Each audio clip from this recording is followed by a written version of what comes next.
ఈరోజు ఇక్కడ వచ్చినటువంటి పత్రికా సోదరులకు మీడియా మిత్రులకు అందరూ కూడా పేరు పేరున నమస్కారాలు. ముందుగా నేను గత 2 రోజులుగా దేవస్థానంకి పోయి ఈరోజే ఉదయం వచ్చినాం. నా మీద కొంతమంది ఆరోపణలు చేయడం జరిగింది. బీజేపీ పార్టీకి సంబంధించిన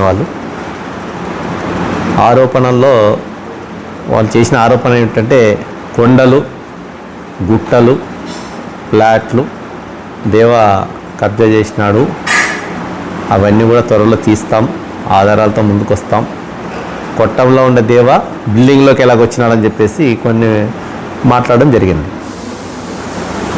మాట్లాడిన వాళ్ళందరూ కూడా ఏ పార్టీ అధికారం వస్తే ఆ పార్టీ నాయకులు కాళ్ళు కడిగే నెత్తిని నీళ్ళు చల్లుకొని బతుకులే మహాప్రభు అనే వాళ్ళే మాట్లాడుతూ ఉన్నారు. బీజేపీ పార్టీకి సంబంధించిన సీనియర్లు కూడా ఎవరు మాట్లాడడం లే.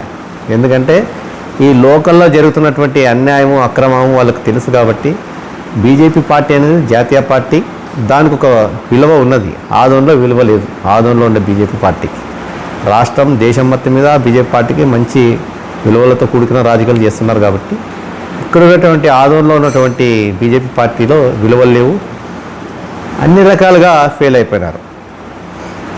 ఇప్పుడు వీళ్ళు మాట్లాడుతున్నటువంటి మాటలు ఎట్లున్నాయంటే, కొట్టంలో ఉన్నాడు, బిల్డింగ్లోకి ఎలా వచ్చినాడు. మీ ఆదోని ప్రజలకు ఏదైనా మెసేజ్ ఇచ్చేటప్పుడు కరెక్ట్గా మెసేజ్ ఇవ్వాలి. ఈరోజు దేశానికి ఒక టీ అమ్మే వ్యక్తి ప్రధానిగా అయినారు. అదే బీజేపీ పార్టీకి సంబంధించిన నరేంద్ర మోదీ గారు. ఎలా అయినాడు ఆయన ఈ దేశానికి ప్రధాని అంటే? పార్టీలో పని చేస్తూ ఉంటారు, వాళ్ళు యొక్క వ్యక్తిగతంగా వాళ్ళ పార్టీలు పనిచేస్తుంటారు, ఉన్నతమైన పదవుల్లో పోతూ ఉంటారు. మరి కొట్టంలో ఉండి బిల్డింగ్లు సంపాదించుకున్నా అంటే, మేము అన్నదమ్ములు భాగాలు పోయిన దాంట్లో నా భాగం కొట్టం వచ్చింది, దాన్ని కన్స్ట్రక్షన్ చేసుకోవాలంటే నా పేరు మీద రిజిస్టర్ కాలేదు, లేట్ అయిపోయింది. ఆ లేట్ వల్ల అది రిజిస్టర్ కాలేదు, ఇంకా లేట్ అవుతుందని చెప్పేసి వేరే దగ్గర కొన్ని కట్టుకోవడం జరిగింది. పిల్లలు పెరుగుతున్నారు కాబట్టి. కొట్టంలో ఉన్న వాళ్ళు ఇల్లు కట్టకూడదా? ఏమైనా మతి భ్రమించి మాట్లాడుతున్నారా? ఎవరిని టార్గెట్ చేస్తున్నారు? ఒక బీసీలు టార్గెట్ చేస్తున్నారా, లేకుంటే ఒక వాల్మీకిని టార్గెట్ చేస్తున్నారా? ఇంకోటి మా దళిత బిడ్డలతోనే మా మీద తప్పుడు ఆరోపణలు చేస్తూ ఎప్పుడు కూడా మచ్చలేని నాయకుడు, ఎక్కడ కూడా ఎవరు కబ్జా చేయలే.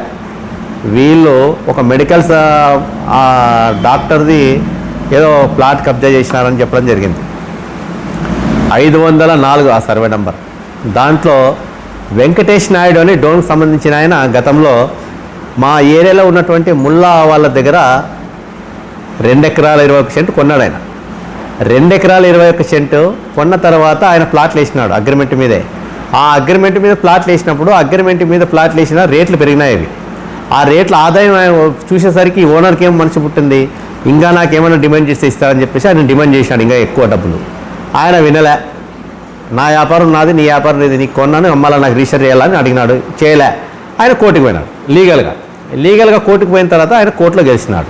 వీళ్ళు కోర్టులో ప్రాసెస్ ఉండగానే ఆయన ఏం చేసినారు, ముల్లా వాళ్ళు ఆయనతో పాటు పాలి ఈరన్న, ఆయనతో పాటు ఇంకా కొంతమందిని సేల్ ట్యాక్స్ లక్ష్మణ, వీళ్ళందరూ హమీదు, డాక్యుమెంట్ రైటర్ హమీదు, వీళ్ళందరూ కలుపుకొని వాళ్ళకి జీపీ చేసి రిజిస్టర్ చేసినారు. 97 మందికి అమ్మినేసినారు. అమాయకులకి తమ్మినారు.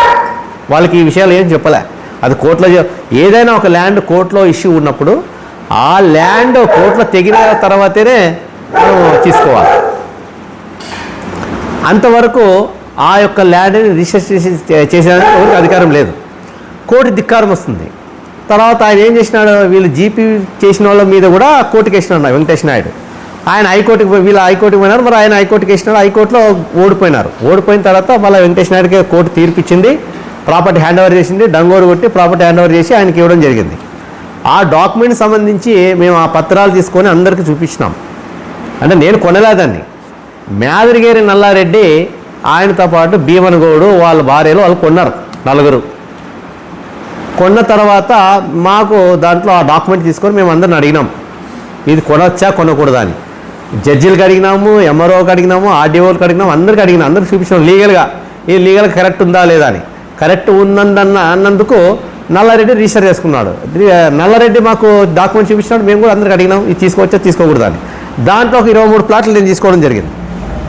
తర్వాత ఏం జరిగింది, నాతో పాటు ఇంకా కొంతమంది వ్యాపారస్తులు కొన్నారు. దాంట్లో ఈ ఎవరైతే గతంలో 97 మంది ఉన్నారో, కోర్టులో ఉన్న తర్వాత వాళ్ళు రిజిస్టర్ చేసుకున్నారో అక్రమ రిజిస్ట్రేషన్, వాళ్ళందరూ కూడా అడిగినాం, అయ్యా ఇప్పుడు మేము రిజిస్టర్ చేసుకుంటున్నాం, మీకు ఏమైనా అన్యాయం జరిగింటే రండి వాళ్ళతో ఇప్పిస్తామంటే మేము లీగల్గా చూసుకుంటామంటే సరే అని వదిలేసినాం. తర్వాత మేము లీగల్ కరెక్ట్ ఉన్నప్పుడు వాళ్ళు రిజిస్టర్ చేసుకున్నారు, వాళ్ళతో మేము కూడా 20 ప్లాట్లు కొన్నాం. దేవా ఎక్కడ కబ్జాలే. మరి ఈరోజు కొండలు వాగులు ఇవన్నీ కూడా కబ్జా అంటున్నారు. మరి ఈ 2 ఎకరాల 21 సెంటు మా గవర్నమెంట్లో రాకముందే కొన్నాం దాన్ని. తర్వాత మా గవర్నమెంట్ వచ్చిన తర్వాత మళ్ళీ సాయిప్రసాద్ రెడ్డి గారి దగ్గరికి వచ్చినారు. ఎవరు? ఈ 97 ప్లాట్ల వాళ్ళు వచ్చినారు, 2 ఎకరాల 21 సెంట్ల వాళ్ళు. మేము ఇలా నష్టపోయినాము, ఇది మాకు జరిగింది అన్యాయం అంటే వీళ్ళు కబ్జా చేసినారని చెప్పిస్తే పేపర్లు చూపించినాం. లీగల్గా లాయర్ పిలిచిన తర్వాత ఇది అంతా లీగల్గా ఉంది, దీంట్లో ఎక్కడ ఫ్రాడ్ లేదని తెలియదు. తర్వాత వాళ్ళు సరే మీ ఇష్టం వాసి మేము లీగల్గా చూసుకోండి అని చెప్పడం సాయిప్రసాద్ రెడ్డి అన్న గారు చెప్పారు. తర్వాత వాళ్ళు డిఎస్పీ మేడంతో పోయినారు. డిఎస్పీ మేడంతో పోయినారు, అక్కడ కూడా ఒక కాపీ ఇచ్చినారు. 2 టర్న్ల కంప్లైంట్ ఇచ్చినారు, అక్కడ కూడా కాపీ ఇచ్చినారు. తర్వాత కలెక్టర్ దగ్గర పోయినారు, కలెక్టర్ కూడా ఒక కాపీ పంపించినాం. అంటే నల్లారెడ్డి గారు పంపించినారు, నాకు సంబంధం లేదు అది. ఇవన్నీ కూడా లీగల్గా అయిపోయిన తర్వాత మా గవర్నమెంట్ పోయింది, మీ లీగల్గా చూపించిన తర్వాత మళ్ళీ పార్థసారథి గారు వచ్చిన ఎమ్మెల్యేగా అయిన తర్వాత వీళ్ళంతా ఎమ్మెల్యేలు కలిసినారు. ఆ ఎమ్మెల్యే మన ఎక్స్ మున్సిపల్ చైర్మన్ భర్త అయినటువంటి నాగేంద్ర గారు పిలిచినారు మమ్మల్ని. ఏం దేవా ఇట్లా ఆరోపణ వస్తుంది, ఫ్రాడ్ అంటే పట్టు తీసుకున్నానని చెప్పేసి ఆ నల్లారెడ్డిని తీసుకుపోయి ఆ డాక్యుమెంట్ ఇచ్చినాం. అవన్నీ చెక్ చేసుకున్నారు, ఎమ్మెల్యే గారు చూపించినారు. ఎమ్మెల్యే గారు డిఎస్పీకి మళ్ళీ రెఫర్ చేసినారు, డిఎస్పీ గారి దగ్గర క్లియర్ ఉందని చెప్పేసినారు, అయిపోయింది అట్లా. మరి క్లియర్ ఉంది, కబ్జా ఎట్లయితుంది? కబ్జా ల్యాండ్ ఓకేనంటే చూపించండి, ఎక్కడలే ఊకే రావడం బురద చల్లడం అంటే ఇవన్నీ కూడా డైవర్ట్ పాలిటిక్స్. వీళ్ళందరూ కూడా అసలైన బీజేపీ నాయకులు ఎవరు మాట్లాడడంలే.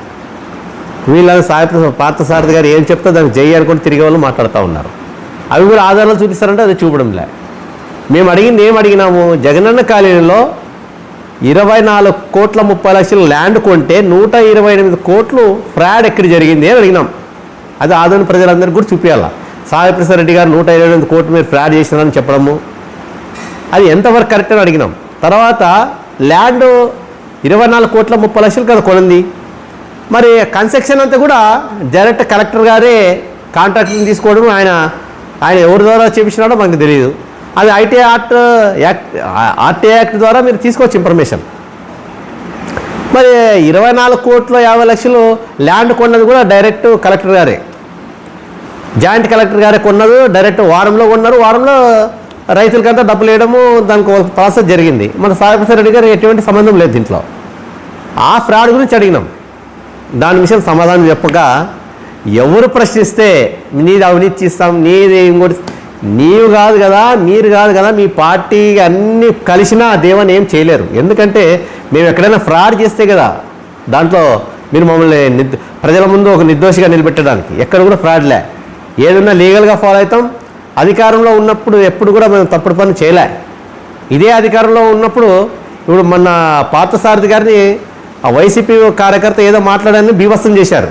మరి అప్పుడు మా అధికారంలో ఉన్నప్పుడు ఒక మా బీసీ పిల్లోడే నేల కోసం గొంతు కోసం అన్నాడు, అయినా మేమేం పెద్ద న్యూసెన్స్ చేయలే. అంటే మా వాళ్ళు మన వాళ్ళే కదా దాన్ని చెవించి పెద్ద మనసుతో ఉన్నాం తప్ప ఎక్కడ కూడా ఇది చేయలే. ఇంకా దేవా నుంచి ఎమ్మెల్యే ఓడిపోయినాడని ఎవరో చెప్తా ఉన్నారు. ఆయన పాపం 2 డిగ్రీలు ఎండ ఎక్కువైతే కూడా పోయేటట్లున్నాడు ఆ మనిషి. 2 డిగ్రీలు ఎండ ఎక్కువైనా 2 డిగ్రీలు చలి ఎక్కువైనా పోయేటట్లున్నాడు. ఏ పార్టీ అధికారంకి వస్తే ఆ పార్టీలో వచ్చేవాళ్ళు వీళ్ళంతా కూడా. అసలైన బీజేపీ వాళ్ళు ఎవరు మాట్లాడడంలే. మరి దేవా ఫ్రాడ్ అంటే దేవా నుంచి ఎమ్మెల్యే సాయిప్రసాద్ రెడ్డి గారు ఓడిపోయినారంటే ఆధారాలు చూపించాలి కదా. ఏ రకంగా దేవా ఏ ఫ్రాడ్ చేసినారు ఆధారంలో, దేవా ఎక్కడ చేసినాడు అంటే ప్రశ్నిస్తే ఎదురుదాడి. అంటే మీరు చేసిన ఈరోజు 2 సంవత్సరాలు అయింది, ఆదరణ అభివృద్ధి నోచుకోలేదు. సాయిప్రసాద్ రెడ్డి గారు మెడికల్ కాలేజ్ తెచ్చారు, బైపాస్ రోడ్డు తెచ్చారు, 100 పడకల హాస్పిటల్ తెచ్చారు, మాతా శిశు హాస్పిటల్ తెచ్చారు, మైనార్టీ కాలేజ్ తెచ్చారు, డిగ్రీ కాలేజ్ తెచ్చారు, 0 నుంచి 10th వరకు మైనార్టీ రెసిడెన్షియల్ స్కూల్ తెచ్చినారు ఆరేకల్లో. ఎక్కడ పోయినా సీసీ రోడ్లు, ఎస్ఎస్ ట్యాంకులు, గ్రామాల్లో, టౌన్లోన అన్ని వాళ్ళు డెవలప్మెంట్ చేసినారు, మంచినీటి వసతి కల్పించినారు. ఈరోజు మీరు ఏం చేస్తున్నారు? పార్థసారథి గారు నీళ్ళు ఇవ్వలేకపోతున్నారు. కనీసం నువ్వు డెవలప్మెంట్ తర్వాత విషయం. ఆదరణ మండిగిరిలో నోర్లు కొట్టుకుంటున్నారు, బిందెలు కొట్టుకుంటున్నారు, బిందెలు పట్టుకుని రోడ్ల మీదకి వస్తూ ఉన్నారు. అదే మొన్ననే రీసెంట్గా గలాట్ జరిగింది. ఎక్కడ మీకు పరిపాలన చేత కావట్లేదు. ఎందుకంటే పైనుంచి నిధులు ఇచ్చే సత్తా పార్థసారథి గారికి లేదు. మరి ఆయన మనం ఏమన్నా అడిగితే పాపం చిన్న వాళ్ళకి ఏం తెలియదు, మిడిమిడి జ్ఞానంతో వాళ్ళు మాట్లాడుతూ ఉన్నారు. ప్రశ్నిస్తే ఎదురుదాడా. దేవ అవినీతి చూపించండి. మీరందరూ ఏకమైన ఏం చేయలేరు. ఎందుకంటే మనం ఎక్కడ ఫ్రాడ్ చేయలేదు, ఎవరికి భయపడే సమస్య లేదు. ఏం చేస్తారు మీరు చేస్తే? ఏమైనా కేసులు పెడతారా? ఒకవేళ దాడులు చేస్తారా? ఏమిటికి భయపడే సీన్ లేదు. ఎందుకంటే మనం ఎప్పుడు నిజాయితీగా ఉంటాం, ఎవరికి భయపడే సమస్య లేదు ఆదంలో. ఒకటి గుర్తుపెట్టుకోండి, ఎప్పుడు కూడా అభివృద్ధి అనే లక్ష్యాన్ని ముందు పెట్టుకొని ముందు పోవాలా. ఇప్పుడు 7 కోట్లతో మన ఏదో రోడ్ అన్నారు, మేము కూడా సంతోషిస్తాం. ఇంకా తీసుకురా నిధులు. ఆదోని దాదాపు ఒక 50,000 మందికి ఉపాధి చూపించండి, ఒక ఇండస్ట్రీలు తీసుకురండి, మేము కూడా సంతోషిస్తాము. ఈ 2 సంవత్సరాలైంది ఏమి మొత్తం మొత్తుకున్నా కూడా ఏదో 24 గంటలు ఇక జనాలు అడుగుతారనే ఉద్దేశంతో దాన్ని డైవర్ట్ చేయాలని చెప్పి సాయి ప్రసాద్ రెడ్డి గారిని ఒక అబద్ధాన్ని నిజం చేసే విధంగా ఆయన ప్రజల ముందు ఒక నేరస్తుడిగా నిలబెట్టేదానికి ఎత్తుగడలేస్తూ తప్పుడు ప్రచారాలు చేస్తున్నారు తప్ప మీరు ఆదోనికి ఎక్కడ కూడా అభివృద్ధి చేయాల ఈ 2 సంవత్సరాల్లో కూడా. మరి ఒక్కటైనా ఒక కాలేజ్ కట్టారు, మెడికల్ కాలేజ్. ప్రాణాలు పోతే దాదాపు 100 కిలోమీటర్లు పోలా ఏదైనా సమస్య వస్తే. ఆ మెడికల్ కాలేజ్ గురించి ఎప్పుడైనా మాట్లాడినారా? ఆయన ఏది మాట్లాడలేదు. సరే, నీకు అభివృద్ధి చేసి చేత కాలేదు, ఉన్న వాటిని కాపాడండి. వాటికి కూడా కాదు. ఈ 2 సంవత్సరాల్లో మీరు చంద్రబాబు నాయుడుతో ఇప్పుడు అసెంబ్లీలో మాట్లాడుతున్నారు, మంచిదే. అసెంబ్లీలో మాట్లాడితే సమస్య తీరదు. ఆ శాఖకు సంబంధించిన ఎమ్మెల్యేలతో కూర్చొని, మంత్రులతో కూర్చొని ఆదోనికి ఏం నిధులు కావాలా? అయ్యా, అది చాలా దూరం ఉంది ఆదోని, బార్డర్, కర్ణాటక బార్డరు. ఈ బార్డర్లో కనీసము ఇక్కడ డెవలప్మెంట్ ఏదైనా జరిగితే ఒక హాస్పిటల్ కానీ ఇంకోటి కూడా ఇండస్ట్రీలు ఇస్తే బతికేదానికి, లేదంటే వలసలు పోతూ ఉన్నారు. బెంగళూరుకో, హైదరాబాద్కో, బాంబేకో ఇట్లా వలసలు పోతూ ఉన్నారు. అవన్నీ నివారణ చేయొచ్చు. ఇవన్నీ కూడా చేత కాదు పార్థసారథి గారికి. ఎందుకంటే 24 గంటలు వైసీపీ వీళ్ళు ఏమనుకున్నారంటే వైసీపీ వాళ్ళు బెదిరిస్తే కానీ ఇంకోటి చేస్తే డబ్బులు వస్తాయనుకుంటున్నారు. కానీ పొరపాటు. డబ్బులు వసూలు చేసే పార్టీ ఆదోన్లో బీజేపీ, స్టేట్లో కాదు నేను చెప్పేది, సెంట్రల్ కూడా కాదు. ఆదోన్లో ఒక ఏజెంట్ని పెట్టుకున్నారు పార్థసారథి గారు. ఆ ఏజెంట్ కలెక్షన్ చేస్తాడు, ఆయన తెచ్చిస్తాడు, మిగతాది బల్లర్లో ఒక ఇల్లు కట్టుకుంటున్నాడు. ఆ ఏజెంట్కి ఇచ్చిన డబ్బులు కూడా వసూలు చేస్తాం. ఎందుకంటే రేపు గవర్నమెంట్ వచ్చిన వెంటనే ఆ పిల్లోనికి ఎవరైతే డబ్బులు ఇచ్చినారో వాళ్ళందరూ కూడా పిలిపించి కట్టిస్తాం. ఇప్పుడు నా మీద కబ్జా అంటున్నారు కదా, ఆడ బైపాస్లో నల్లకొండలోన ప్లాట్లు వేసుకొని అమ్ముకున్నారు. ఒక 2 లక్షలు 3 లక్షలు అట్లా అమ్ముకున్నారు. అదే బీజేపీ పార్టీ సంబంధించిన కొంతమంది. త్వరలో ఆ ఆధారాలతో సహా నిరూపిస్తాం. అక్కడ మన రీసెంట్గా రోడ్ వేసుకున్నారు కాలువలు వేసి. అవన్నీ మాట్లాడరు. ఇవన్నీ కూడా లీగల్గా వ్యాపారం చేసిన వాటిని కబ్జా అంటే సరైనది కాదు. ఎందుకంటే పార్థసారథి గారు ఇట్లాంటి వాళ్ళని మీరు ఎంత పెట్టి ఎంత ప్రోత్సహించి మాట్లాడినా ప్రయోజనం లేదు. మీరు అభివృద్ధి చేయండి, అభివృద్ధికి మేము కూడా సహకరిస్తాం. మీరు అవినీతి చేసుకుంటూ పోతే ఇప్పటి నుంచి వదిలే సమస్య లేదు. ఎందుకంటే పదే చెప్తా ఉన్నారు కాబట్టి మేము కూడా, మమ్మల్ని కూడా పిలిచినారు కాబట్టి ప్రజాక్షేత్రంలో పోరాటాలు చేయాలని చెప్పినారు కాబట్టి ఖచ్చితంగా పోరాటం చేస్తాం. మీరు ఆదోళనలో ఎక్కడెక్కడ అవినీతి జరిగినారో అన్ని శాఖల్లో, గర్స్ కానీ, ఇసుక్ కానీ, మిడ్ డే మీల్స్ కానీ, తర్వాత అంగన్వాడీ కానీ, ఇవన్నీ ప్రభుత్వం సంబంధించిన ఏ శాఖల్లో మీరు ఏందైతే అవినీతి చేసినారో వాళ్ళందరూ అధికారులతో సహా అందరూ లాగుతాం. ఖచ్చితంగా ఎవరు వదిలిపెట్టే సమస్య లేదు. 24 గంటలకి పోరాటమే మా జీవితం. మీరు ఏం చేస్తారో చేసుకోండి, భయపడే సమస్య లేదు. పార్థసారథి గారికి ఒకటే చెప్తున్నాం, మీరు అభివృద్ధి చేయండి, మేము సహకరిస్తాం. మీరు అవినీతి పరులై మమ్మల్ని అవినీతి అంటే కుదరదు. ఎందుకంటే మేము ఎక్కడ కూడా మరకంటించుకోలే. ఆయన సౌదీలో డైరెక్ట్గా చెప్పినాడు 50 లక్షలని, 10 లక్షలు ఇచ్చినామని. ఇంకోటి ప్లాట్లు రిజిస్టర్ చేసుకున్నారు, దొంగ ప్లాట్లు, ఎకరాల భూములు రిజిస్టర్ చేసుకున్నారు. కొన్ని ప్రభుత్వ భూములు కూడా కొంతమంది చేసుకున్నారు. అవి రికార్డు తీస్తాం.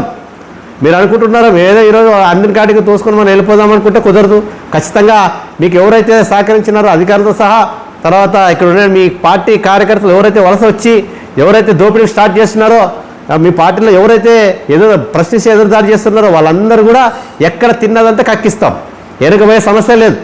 మీరు నిజాయితీగా మేము ఆదోని డెవలప్మెంట్ చేయండి అంటే ఎదురుదాడి తప్ప ఇంకోట్లేదు. ఇంతవరకు ఆదోని అభివృద్ధి నోచుకోలేదు. సాయి ప్రసాద్ రెడ్డి గారు చేసిన దాంట్లో 1% కూడా లేదు. ఇవన్నీ కూడా మీరు ఆలోచన చేసుకొని ఏదైనా మీడియా ముందు మాట్లాడేటప్పుడు దేవా కానీ ఎవరైనా సరే ఆధారాలతో నిరూపణ చేయండి. ఒట్టి మాటలు వేస్ట్. ప్రజలకు కరెక్ట్గా మెసేజ్ ఇవ్వాలా. ఏదో ఒక అబద్ధాన్ని నిజం చేసే విధంగా దొంగ అంటే కుదరదు. వాస్తవాలు చూపిస్తే ప్రజలు నమ్ముతారు. అవాస్తవాలు మీరు ఎన్ని మాట్లాడినా వేస్ట్. అలాగా ఆదోని డెవలప్మెంట్ మీరు ఎంత చేస్తే ఆదోని ప్రజలు మిమ్మల్ని ఆశీర్వదిస్తారు. నెక్స్ట్ కూడా మీరు అవకాశం ఇస్తారు. మీకు ఆదోని ప్రజల మీద నమ్మకం ఉంటే నిజంగా ఆదోని ప్రజలు మిమ్మల్ని ప్రేమిస్తున్నారు, అభిమానిస్తున్నారు, మీకు ఓట్లు వేస్తారో, మీకు ధైర్యం ఉంటే ఎమ్మెల్యే పదవికి రాజీనామా చేయండి. ఇప్పుడు ఎలక్షన్కి పోండి. మీరు గెలిస్తే మేము కూడా యావజ్జీవం అసలు రాజకీయ సన్యాసం చేసి అసలు ఆ ప్రస్తావన కూడా మాట్లాడడం. ఎందుకంటే మీరు వచ్చిందే ఈవీఎంలతోనా. ఇప్పుడు రాష్ట్రమంతా 164 నియోజకవర్గాల్లో మీ కుటుంబం గెలిచిందంటే ఎలా గెలుస్తుంది? సాధ్యం కాదు. అన్ని ఈవీఎంలతో వచ్చినారు కాబట్టి మీరు ఎంతసేపున్నా అందని కాటికి చేయి తడుపుకొని పోయే ప్లాన్లో ఉన్నారు కనుక మీరందరూ కూడా అభివృద్ధి చేస్తే ఆదరణ ప్రజలు ఆశీర్వదిస్తారు. అభివృద్ధి చేయండి. ఏమైనా తప్పులు చేస్తే బయట తీయండి. ఏం భయపడే సమస్య లేదు. మేము ఆడ తప్పు చేయము. తప్పు చేసినా మేము ఎంకరేజ్ చేయము. నాతో సహా చెప్తున్నా, నేను ఏదైనా తప్పు చేస్తే మీడియా ముందు పెట్టండి, బహిరంగంగా నేను వచ్చేస్తాను. ఒకవేళ కొండలు గుట్టలు అని చెప్పినారు మీ వాళ్ళు ఎవరో కొంతమంది. పాపం వాళ్ళు ఏముంది పాపం, ఈరోజు ఈ పొట్ట నిండే కనుక ఆ పార్టీలో వచ్చింటారు, ఇంకో అధికారులు వస్తే ఆ పార్టీలో పోతారు. వాళ్ళని మనము విమర్శించుకుంటే వాళ్ళు కూడా మా దళిత బిడ్డలే. ఇప్పుడు పట్టాలు గిట్టాలు ఇట్లా ఏమైనా చేసింటే తీసుకురండి. కొండలు ఏమైనా గుట్టలు ఏమైనా కబ్జా చేసింటే తీసేయండి, ప్రజలకు ఇద్దాం, ప్రజలకు స్వచ్ఛందంగా పంచుదాం. అలాంటిది వదిలిపెట్టి ఆదోని డెవలప్మెంట్ పక్కకు పెట్టేసి ఆడ కబ్జాలు ఈడు కబ్జాలు ఎవరు మాట్లాడితే మీ కథ చూస్తాం మీకు చేస్తామంటే ఇక్కడ ఎవడు భయపడేంత సీన్ లేదు. ఎవడు భయపడ్డు కూడా. ఆదోని అభివృద్ధి చేయండి, మేము సహకరిస్తాం. అవినీతి పరుడే అవినీతి అంటే కుదరదు. ఆదోని డెవలప్మెంట్ చేయండి అని చెప్పేసి మీడియా ద్వారా చెప్తూ, నా పేరు బి దేవా, వైఎస్ఆర్సీపీ ఆదోని పార్టీ పట్టణ అధ్యక్షులు.